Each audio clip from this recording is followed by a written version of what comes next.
রাষ্ট্রের তরফ থেকে বরাদ্দকৃত ফান্ড কোথায় যায়, এটা রাষ্ট্রকে জনগণের সামনে কৈফিয়ত দিতে হবে।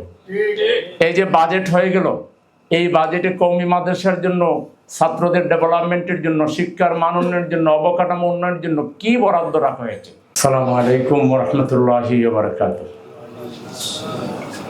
পবিত্র সিরাতুন নবী সাল্লাল্লাহু আলাইহি সাল্লাম উদযাপন উপলক্ষে ঢাকা মহানগরী উত্তরব্যাপী হিফজুল কোরআন প্রতিযোগিতা 2026, এই প্রতিযোগিতা আমরা আয়োজন করতে যাচ্ছি এই আশা নিয়ে, মসজিদের শহর ঢাকা নগরী এটা যেন কোরআনময় শহর হয়। এই প্রতিযোগিতার মধ্য দিয়ে আমরা অনেক বৈশ্বিক এবং লোকাল অনেক প্রতিযোগিতা, অনেক আয়োজন দেখি, যার মধ্য দিয়ে মানুষ বিপদগামী হয়। অপসংস্কৃতির সয়লাবে মানুষের ঈমান, আকীদা এবং তাদের চরিত্র, বিশেষ করে উঠতি বয়সী যুবক যুবতীদের চরিত্র নষ্টের আয়োজন হয়। এর বিপরীতে রাজধানীর শহরকে বলা হয় মসজিদের নগরী। সেই মসজিদের নগরী থেকে মসজিদে সবচেয়ে বেশি চর্চা হয় কোরআনের। সে কোরআনের চর্চা আমরা মসজিদের মধ্যে আবদ্ধ রাখতে চাই, এটাকে ছড়িয়ে দিতে চাই প্রতিটি ঘরে ঘরে, প্রতিটি মানুষের অন্তরে অন্তরে। ইনশাআল্লাহ সেই লক্ষ্যকে সামনে রেখে আমরা যাত্রা শুরু করেছি। ঈদের আগে আমরা রিপোর্টার্স ইউনিটিতে প্রথম জানান দিয়েছিলাম সংবাদ সম্মেলন করে, আপনারা অনেকেই ছিলেন। আজকে আমরা এই রিলেটেড সম্মানিত হাফেজে কোরআন, ওলামায়ে কেরাম, বিভিন্ন প্রতিষ্ঠানের দায়িত্বে যারা আছেন, তাদের কাছ থেকে মূল্যবান পরামর্শ নেওয়ার জন্য আমরা এখানে বসেছি। কিন্তু দেশের বিরাজমান কিছু ব্যাপার আছে, সেটাও আমরা মিডিয়ার দৃষ্টিতে আনতে চাই এবং আজকের প্রোগ্রাম সম্পর্কেও তাদেরকে একটু নলেজে আনতে চাই।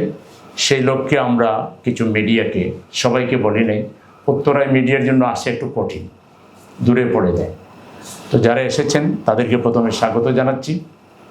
আমাদের সাথে এখানে রয়েছেন আজকের অনুষ্ঠানের মাননীয় সভাপতি শেখ হাফিজ আব্দুল হক, হুফাজুল কোরআন ফাউন্ডেশন বাংলাদেশের যিনি চেয়ারম্যান বা সভাপতি মোহতারাম, আমাদের ওই প্রোগ্রামেও ছিলেন।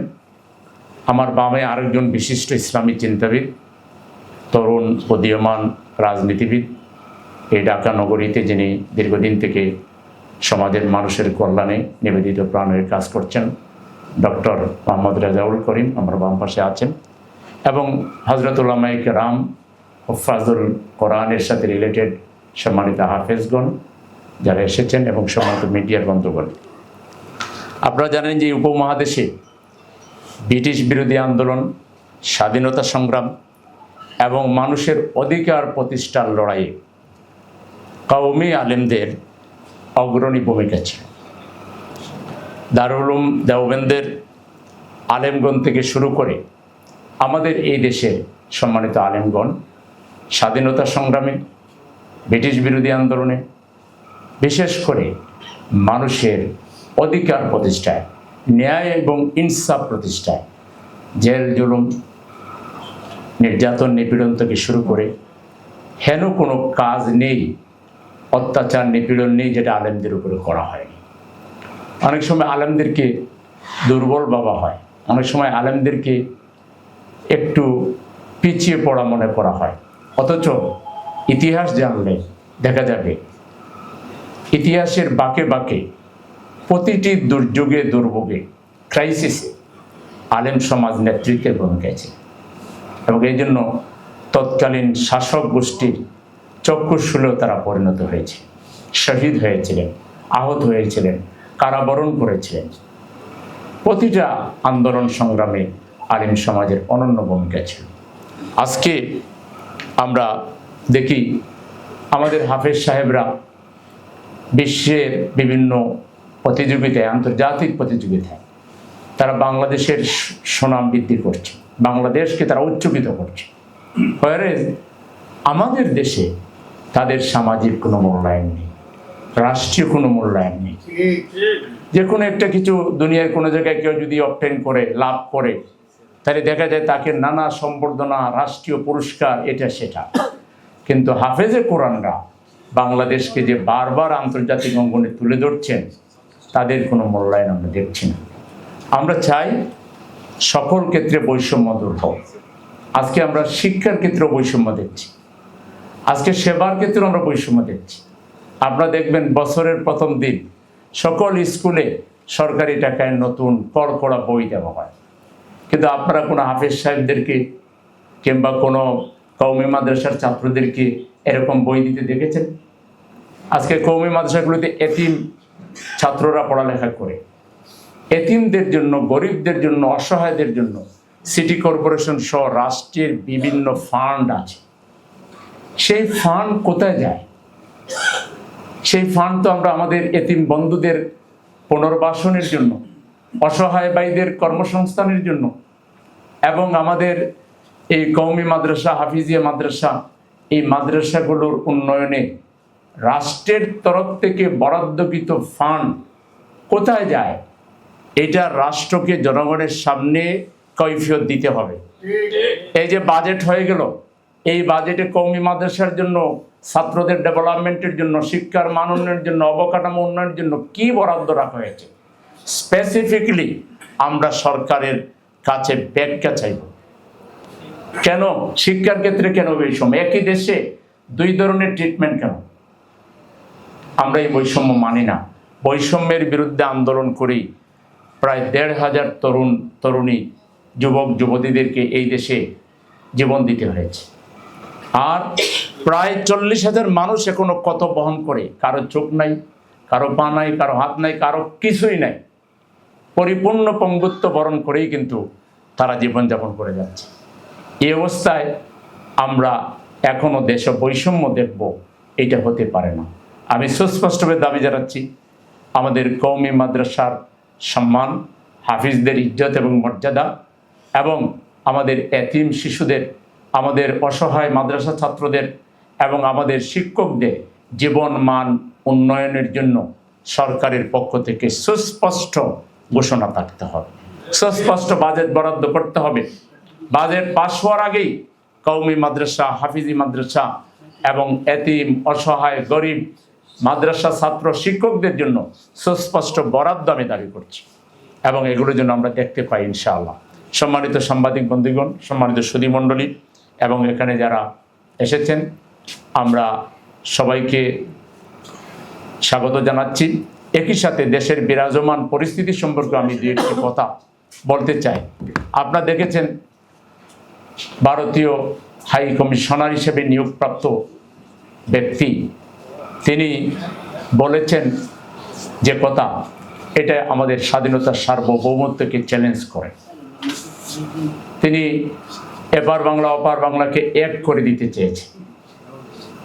এটার বিরুদ্ধে একটি গণতান্ত্রিকভাবে নির্বাচিত সরকার, তারা দাবি করেন যে আমরা 2/3 মেজরিটি পেয়েছি। তাদের পক্ষ থেকে যেভাবে গর্জে ওঠার কথা, সীমান্তে আমার মানুষ হত্যা করা হচ্ছে, সীমান্তে পোষণ করা হচ্ছে, ভারতীয় নাগরিকদেরকে বাংলাদেশে ঢুকে দেওয়ার জন্য চেষ্টা করা হচ্ছে, গোটা দেশকে একটা অস্থিতিশীল করে ফেলা হয়েছে।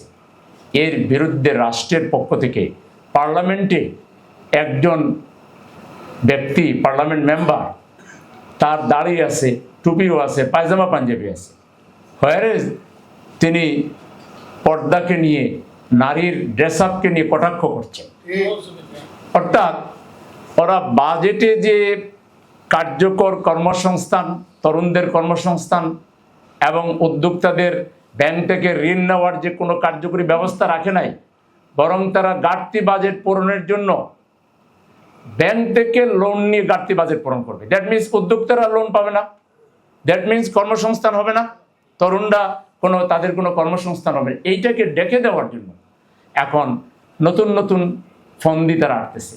এই জন্য পার্লামেন্টে যা আলোচনা হওয়ার কথা না, এদেশের 92% মানুষ মুসলমান, এই দেশে পর্দা নিয়ে, বোরকা নিয়ে, হিজাব নিয়ে যদি কটাক্ষ করা হয়, তাহলে এটার দ্বারা কি মিন করা হচ্ছে? আসলে একটা অস্থিতিশীল পরিবেশ তৈরি করে গোলা পানিতে মাছ শিকারের বোধহয় চেষ্টা করা হচ্ছে। সরকারের পক্ষ থেকে যদি এরকম করা হয়, সরকারি দলের পক্ষ থেকে, তাহলে আমরা সাধারণ নাগরিকরা যাব কোথায়? তাই আজকে আমরা গভীর উদ্বেগের সাথে এই আজকের এই সংবাদ সম্মেলনে আমরা দেশবাসীকে ঐক্যবদ্ধ হওয়ার আহ্বান জানাচ্ছি। সরকারকে বলবো, জাতি ঐক্যবদ্ধ হয়েছে জুলাই বিপ্লবের মধ্য দিয়ে।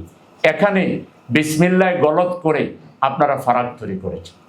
আপনারা বলেছিলেন পার্লামেন্টের মেম্বারের শপথ নেওয়ার পাশাপাশি আপনারা জুলাই সংস্কারের জন্য, জুলাই সনদ কায়েম করার জন্য, বাস্তবায়ন করার জন্য সংবিধান সংস্কার পরিষদের শপথ নেবেন। প্রথমেই সেটা না নিয়ে জাতির মধ্যে যে বিভেদ তৈরি করেছেন এবং এখনও অব্যাহতভাবে করে যাচ্ছেন, নন ইস্যুকে ইস্যু বানাচ্ছেন, দেশের স্বাধীনতা সার্বভৌমত্ব রক্ষায় আপনাদের তরফ থেকে যেভাবে বলিষ্ঠ ভূমিকা রাখা দরকার সেটা না রেখে জাতিকে যে উদ্বেগের মধ্যে টেনে দিয়েছেন, এইসব বিষয়ে আমরা নিন্দা জানাচ্ছি এবং আমরা অনতিবিলম্বে সরকারকে দেশ পরিচালনায় আরও দক্ষতা, যোগ্যতা, দূরদর্শিতা এবং দেশ পরিচালনার নীতি হিসাবে আমরা জুলাই বিপ্লবের মধ্য দিয়ে যে স্লোগান দিয়েছিলাম, ওই ওয়ান জাস্টিস, জাস্টিসের ভিত্তিতে সমাজের সকল শ্রেণী পেশার মানুষের উন্নতি যাতে ঘটে। কোনো বিশেষ শ্রেণী পেশা, আপনারা ঋণ খেলাপিদের মানে সামান্য কোড দিয়ে জমি ক্রয় এবং ফ্ল্যাট ক্রয়ের সুযোগ করে দিয়েছেন। একদিকে বললেন আপনারা দুর্নীতির ব্যাপারে জিরো টলারেন্স, অন্যদিকে দুর্নীতির রক্ষক হিসাবে আপনারা ভূমিকা পালন করছেন। এই যে দ্বিচারিতা, এগুলো বন্ধ করে দেশটাকে সুন্দরভাবে সুশাসনের ভিত্তিতে পরিচালনার জন্য আমরা আহ্বান জানিয়ে এবং আমাদের যে হিফজুল কোরআন প্রতিযোগিতা, এটার জন্য আমরা আমাদের সাংবাদিক বন্ধুদেরও সহযোগিতা চাই। আল্লাহর কোরআনের আয়াত হচ্ছে তাওয়ানু আলাল বিররি ওয়াত তাকওয়া ওয়ালা তাওয়ানু আলাল ইসমি ওয়াল উদওয়ান, নেকি এবং কল্যাণের কাজে পরস্পরের সহযোগী হোক, মন্দ কাজে নয়। আমরা যে কোরআন না আসলে আমরা অন্ধকারে থেকে যেতাম, হেদায়েত থেকে বঞ্চিত হতাম।